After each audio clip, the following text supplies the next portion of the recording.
4 frequently asked questions about JavaScript. What is JavaScript? What can you do with it? Where does JavaScript code run? And what is the difference between JavaScript and ECMAScript? So let's start with the first question. What is JavaScript? JavaScript is one of the most popular and widely used programming languages in the world right now. It's growing faster than any other programming languages, and big companies like Netflix, Walmart, and PayPal build entire applications around JavaScript. And here's the average salary of a JavaScript developer in the United States. That is $72,000 a year. So it's a great opportunity to get a good job out of learning JavaScript. Let's start with the first question. You can work as a front-end developer, or a back-end developer, or a full-stack developer who knows both the front-end and the back-end. Now the second question. What can you do with JavaScript? For a long time, JavaScript was only used in browsers to build interactive web pages. Some developers refer to JavaScript as a toy language, but those days are gone because of huge community support and investments by large companies like Facebook and Google.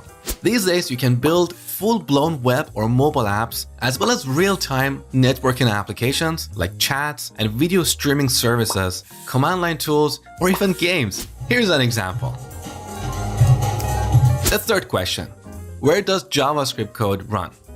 JavaScript was originally designed to run only in browsers. So every browser has what we call a JavaScript engine that can execute JavaScript code. For example, the JavaScript engines in Firefox and Chrome are SpiderMonkey and V8. In 2009, a very clever engineer called Ryan Dahl took the open source JavaScript engine in Chrome and embedded it inside a C++ program.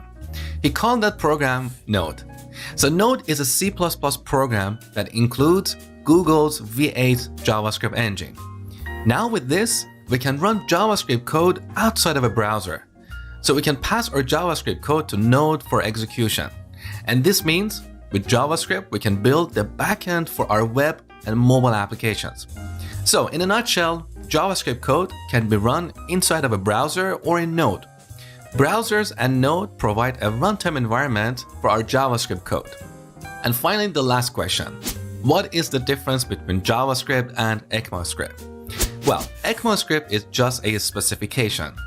JavaScript is a programming language that conforms to this specification. So we have this organization called ECMA, which is responsible for defining standards. They take care of this ECMAScript specification. The first version of ECMAScript was released in 1997. Then, starting from 2015, ECMA has been working on annual releases of a new specification.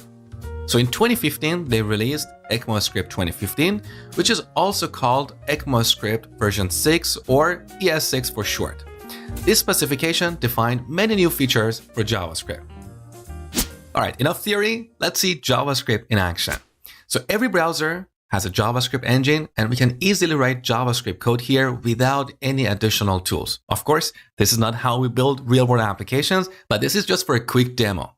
So open up Chrome, right-click on an empty area, and go to Inspect. Now this opens up Chrome Developer Tools. Here, select the Console tab. This is our JavaScript console, and we can write any valid JavaScript code here. So type this, console.log, put a single quote here, and then hello world. Another single quote to terminate, close the parentheses, and add a semicolon at the end. Now, as you go through the course, you're going to understand exactly what all this means. For now, don't worry about it. So now press enter, and you can see the hello world message on the console. We can also write mathematical expressions here. For example, 2 plus 2, we get 4. Or we can do something like this. Alert, parentheses, single quote, yo. Enter, and here's an alert. In the next lecture, I'm going to talk about setting up your development environment for writing JavaScript code.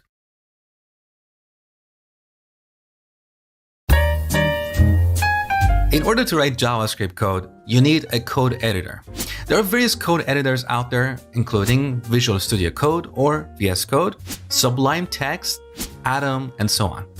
Out of these, my favorite is Visual Studio Code that you can download from code.visualstudio.com. It's a very simple, lightweight, cross-platform, and powerful editor. So if you don't have Visual Studio Code on your machine, go ahead and download it. The other thing I want you to install is Node. You can download Node from nodejs.org.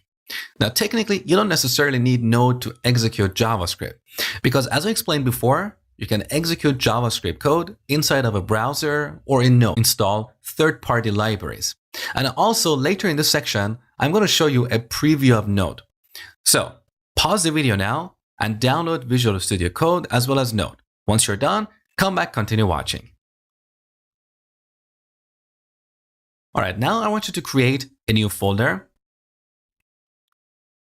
Call that JS-Basics. The name doesn't really matter. We just want to have a folder for writing all the code in this course. Now, drag and drop this folder into Visual Studio Code. Okay, we've got this folder open. Let's add a new file here, index.html. Now, you don't really need to know HTML in order to take this course, but if you want to be a front-end developer, you should know your HTML well. Now, in this file, I want you to type an exclamation mark and then press Tab. This generates some basic HTML boilerplate. We don't really care about any of this code here. We're going to use this as a host for our JavaScript code. You're going to see that in the next lecture.